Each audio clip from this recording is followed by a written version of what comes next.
kami mengundang Bapak Rudy Rusli untuk membawakan selayang pandang sejarah Kementerian BUMN.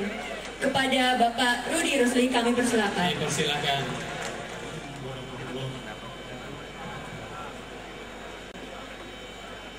Selayang pandang sejarah Kementerian BUMN. Organisasi pemerintah yang memiliki tugas pokok dan fungsi melaksanakan pembinaan terhadap perusahaan negara, garis miring badan usaha milik negara di Republik Indonesia ini telah ada sejak tahun 1973. Dalam periode 1973 sampai dengan 1993, unit yang menangani pembinaan BUMN berada pada unit setingkat eselon 2 Departemen Keuangan. Seiring dengan meningkatnya kebutuhan untuk mengoptimalkan pengawasan dan pembinaan terhadap BUMN, dalam periode 1993 sampai dengan 1998, organisasi yang awalnya hanya setingkat Direktorat Jenderal, Direktorat garis miring eselon 2 ditingkatkan menjadi setara Direktorat Jenderal garis miring eselon 1 dengan nama Direktorat Jenderal Pembinaan Badan Usaha Milik Negara yang disingkat dengan DJPBUMN. Mengingat peran, fungsi, dan kontribusi BUMN terhadap keuangan negara yang cukup signifikan, maka sejak tahun 1998, pemerintah Republik Indonesia mengubah bentuk organisasi pembina dan pengelola BUMN menjadi setingkat kementerian. Awal dari perubahan bentuk organisasi tersebut terjadi di masa pemerintahan Kabinet Pembangunan 7 dengan nama Kementerian Negara Pendayagunaan BUMN, garis miring Kepala Badan Pembinaan BUMN. Menteri pertama yang bertanggung jawab atas pendayagunaan BUMN waktu itu adalah Bapak Tandri Abeng. Pada masa ini sempat digagas tentang BUMN Incorporated, sebuah bangun organisasi BUMN yang berbentuk super holding. Pada tahun 2000 sampai dengan 2001, struktur organisasi kementerian ini sempat dihapuskan dan dikembalikan lagi menjadi setingkat eselon 1 di lingkungan Departemen Keuangan. Dirjen Pembinaan BUMN waktu itu dijabat oleh Bapak I. Nyoman Cager. Setelah itu di tahun 2001, ketika terjadi suksesi pucuk pemimpinan Republik Indonesia, organisasi pembina BUMN tersebut dikembalikan lagi menjadi setingkat kementerian hingga sekarang. Menteri yang menangani BUMN digabung dengan penanaman modal, sehingga disebut Menteri Negara Penanaman Modal dan Pembinaan BUMN yang kala itu dipercayakan kepada Bapak Laksamana Soekardi. Beliau kemudian digantikan oleh Bapak Rozi Munir. Selanjutnya, ketika kembali terjadi pergantian Presiden RI di bawah kabinet yang disebut Kabinet Gotong Royong, Bapak Laksamana Soekardi kembali menjadi Menteri BUMN. Ketika Bapak SBY terpilih jadi Presiden di tahun 2004, terjadi pergantian menteri yang menangani BUMN ini. Dalam masa Kabinet Indonesia Bersatu Jilid pertama, Bapak Sugiharto dipercaya menjadi Menteri Negara BUMN periode waktu 2004 sampai 2006. Kemudian beliau digantikan oleh Bapak Sofyan Ajalil dalam periode waktu 2006 sampai 2009.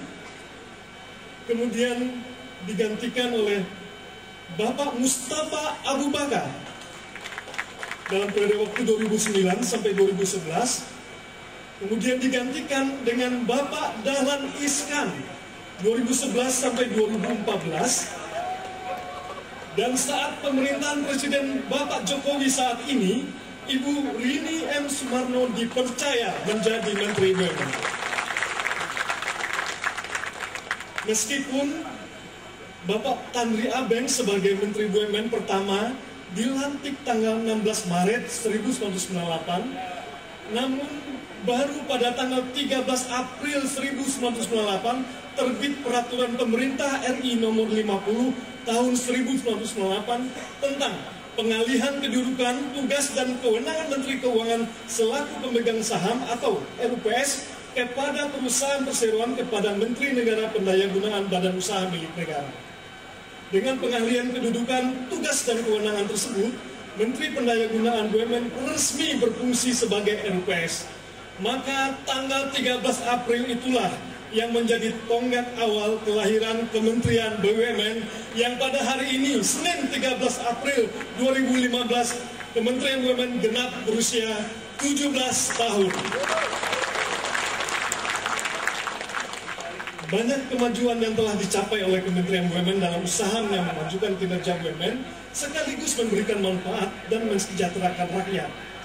Pada tahun 1998, total aset seluruh BUMN sebesar 438 triliun rupiah, sementara pada tahun 2014 telah mencapai 4.556 triliun rupiah.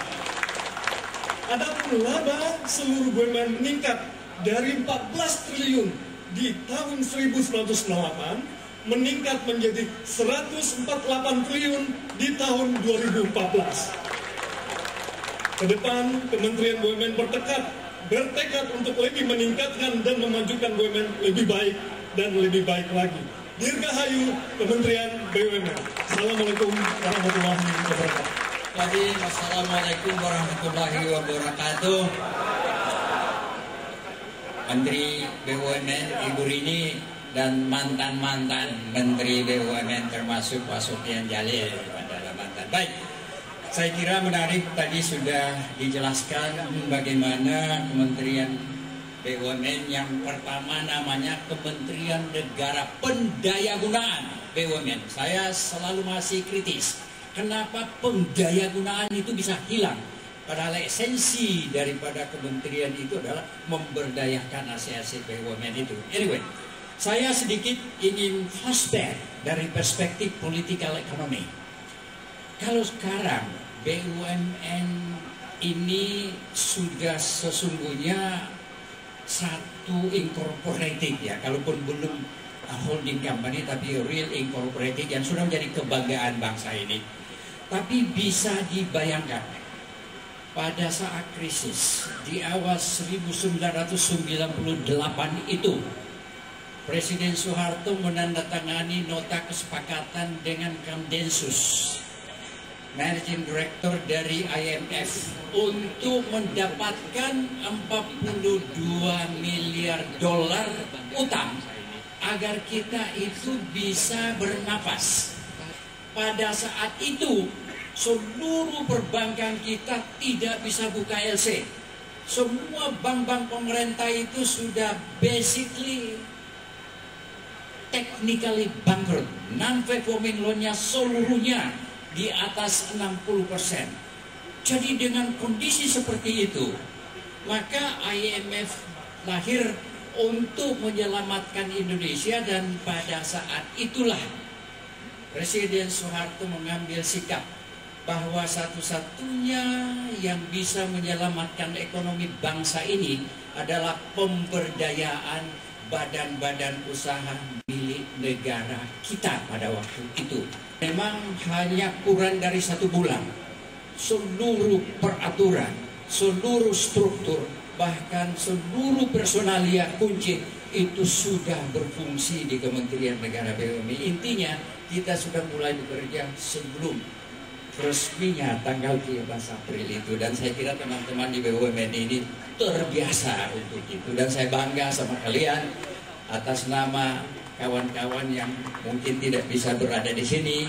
Kami bangga bagi teman-teman yang mengelola BUMN. Kurang lebihnya mohon maaf. Assalamualaikum warahmatullahi wabarakatuh. Bagi para BUMN yang paling berkontribusi